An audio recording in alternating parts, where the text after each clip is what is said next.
People say that change lies on the other side of fear. Once you face your fears, then everything will change, and then there was nothing to be afraid of in the first place. The problem with this is that most people don't even like to admit that they are afraid, because most people think that they're great. Most people don't like to admit that they're wrong. Most people don't like to admit that they have things that are bothering them. And in my opinion, fear is not the thing that you go over and that changes everything. The thing that really changes everything is radical honesty. Being radically honest with yourself. And in all fairness, I believe that that is the biggest fear that we have, because radical honesty challenges us in a way that nothing else challenges us. Radical honesty requires us to accept that we might not be the person that we have told ourselves to be. Radical honesty shows you cracks in your stories, and most of the time the stories and the narratives that we create about ourselves, we believe that to be true. And the moment that you're radically honest, a lot of those stories, they will crack, they will fold, they don't hold up.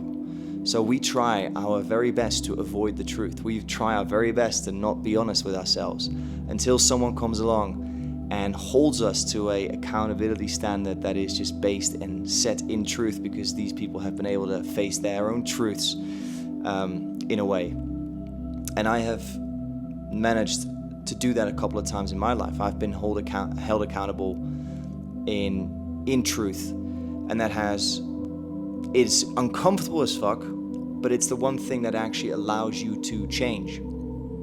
Up until that point, everything else is just you trying to say that you're changing and trying to pretend that you're changing, but you're not really changing. When I was in my degenerate phase, for example, I didn't like to admit what I was doing. I thought I was great. My ego was trying to protect everything that I was doing. And I was making money. And that was kind of like the justification that I used in order to keep the bullshit alive. But if I really look honestly at that situation, at that period now, for example, I was a terrible entrepreneur, spending my money recklessly. I cared way too much about what people thought of me. And in that regard, I didn't even care about what I thought about myself. And the truth was that I didn't respect myself. I didn't take care of myself. And I was pretending to be all of those things. I was pretending to be disciplined. I was pretending to be a good entrepreneur, because I had some success in some areas of my life. And admitting that, I didn't like that. Because I've been able to face truths in my own life, I can now see those very same truths in other people's lives. And I can see people dancing around that truth, doing their very, very best to avoid it at all costs. And I get it,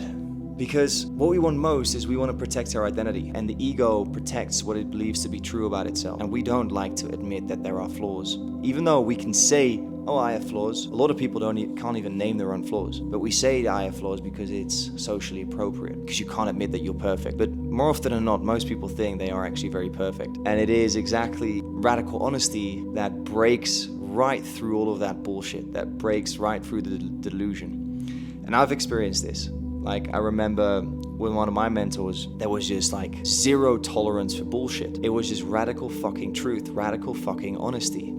And man, it is very, very hard, because I don't like to be wrong either.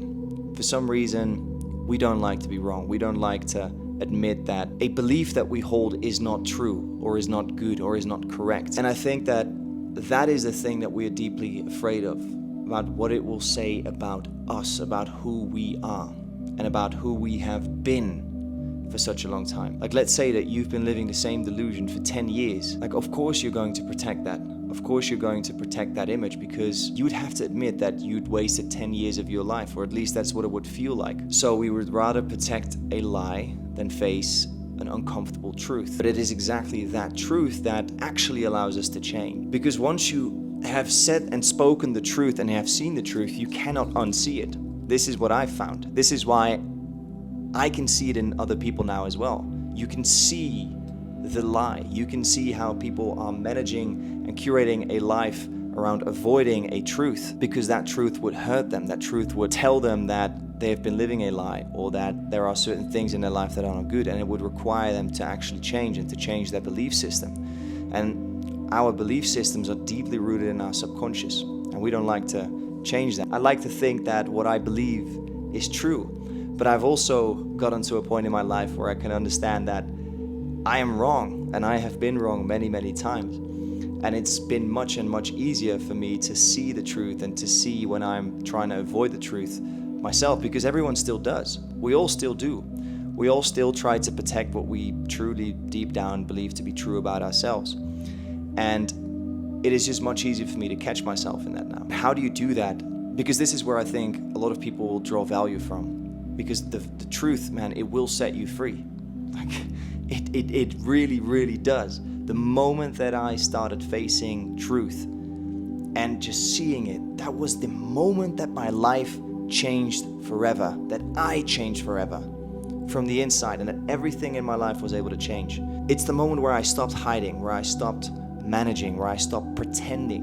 And I want that for you because it's so much easier if you stop with all of that, and if you don't have to hide anymore, if you're not trying to live in a state of protecting something, but you live in a state of creating, and you live in a state of experiencing, and you live in a state of building. Because when you try to protect something from something, if you try to constantly protect things in your life, it's constant fear that someone might break through, for example. If you allow the truth to enter in your life and you can look at it from a non-judgmental perspective, then that actually allows you to change. This is why it's hard, because people judge the truth. We are afraid of judging ourselves. We are afraid of feeling guilt and shame about admitting the truth in ourselves. But it's actually quite the opposite. The moment that you do it, you can kind of let go of it. It's exactly that fear of admitting the truth that is keeping us from the truth, which is making us manage and curate a life and pretend, and it's costing all of this energy, and it never really allows us to actually do the thing that we really want to do or live life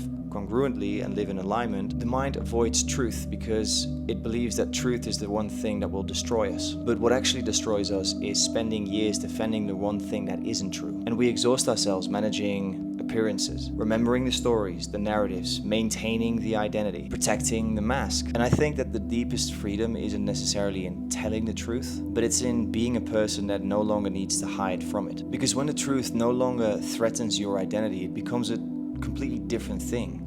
It doesn't become something to avoid, it doesn't become something to run away from, but it becomes something that helps you grow in every single situation. And it still doesn't feel comfortable, but you see it for what it is. It starts becoming a compass instead of it being an attack. And that may be the real purpose of truth, not to condemn us, but to guide us into the direction of what we can become. And especially when it comes to self-sabotage, for example.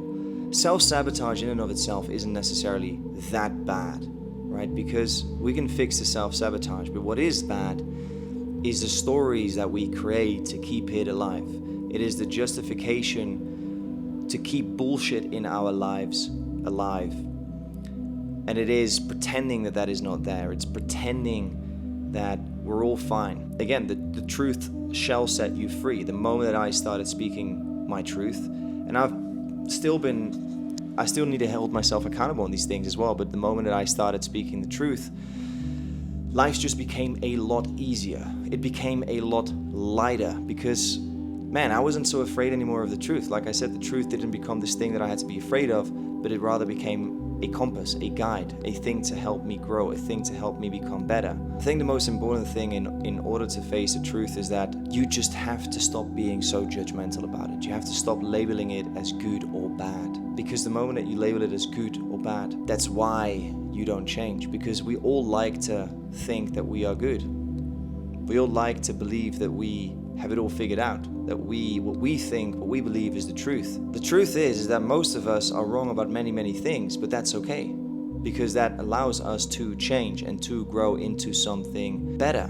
It allows us to grow as a human being. And when we grow as a human being, when we grow our inner self, that allows us to then build more meaningful relationships, be of more value to others, live a life of more joy and of more meaning and with more fulfillment, and allows us to do better things. Like everything in your life will become better once you start living in truth, right? When you start admitting the truth, when you are able to see certain things for what they are, and you're able to change and adapt and to flow with life instead of fighting against it and fighting, which is what a lot of people do, which is what I did for a very long time. I did that for 15 years, fighting against life, avoiding the truth. And the moment that I did it, everything just seemed to kind of click for me. And it's that one thing that a lot of people are looking for. A lot of people are looking for the answer, but the answer lies in what is true about your life. Just look at your life from a third-person perspective, from a bird's eye view, without judgment, and look at what is true about your life. What are you doing? What is true about you right now? What beliefs are you currently holding that are not serving who you want to become? A really great question that I wrote down that you can ponder upon is, let me see. Oh yeah. What truth would change my life if I accepted it? And what am I afraid would happen if I did? Often the fear isn't the truth itself, it's the imagined consequences. Once you name those consequences, you can examine whether they're inevitable or whether they are predictions your mind is making to protect you. In many cases, avoiding the truth offers immediate relief but extends suffering over time. Facing it often brings immediate discomfort, but it creates the possibility of a more coherent and intentional life. The discomfort doesn't appear, but it becomes the discomfort of growing rather than the discomfort of remaining divided. You don't want to remain divided.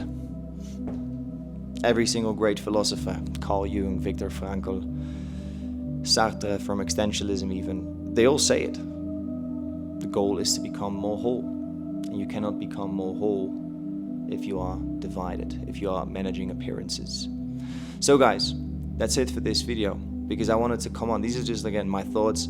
I wanted to share this because this is something that really helped me. And these are exercises, like this is something that I do every month, every 2 months, where I am forced to also look at the things that I'm doing. And I'm forced to look at the things like, well, if there is something that I'm experiencing in my life that I'm not happy with, then I have to accept that this is often by my own design. Actually, it's always by my own design. And I can blame this circumstance, but by admitting the truth and seeing that and seeing like, well, what is true about my life that generates this outcome? And it's often you admitting that you're not doing the work, or it's often you admitting that, you haven't done this, or you're not really good enough in that, or you're trying to avoid this. But as long as you keep avoiding all of these things, then this outcome is not going to change. This outcome is only going to change when you take ownership for that outcome, realize what it exactly is in your life that you're doing to generate that outcome, and why you have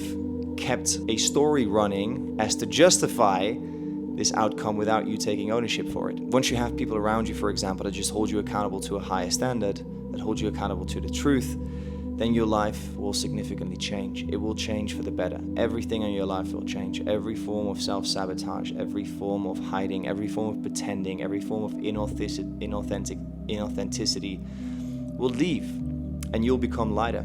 And once you become lighter, once you become more whole, that means that you become aligned, and that's when you can really start doing some really good stuff. That's when you start performing at a really high level.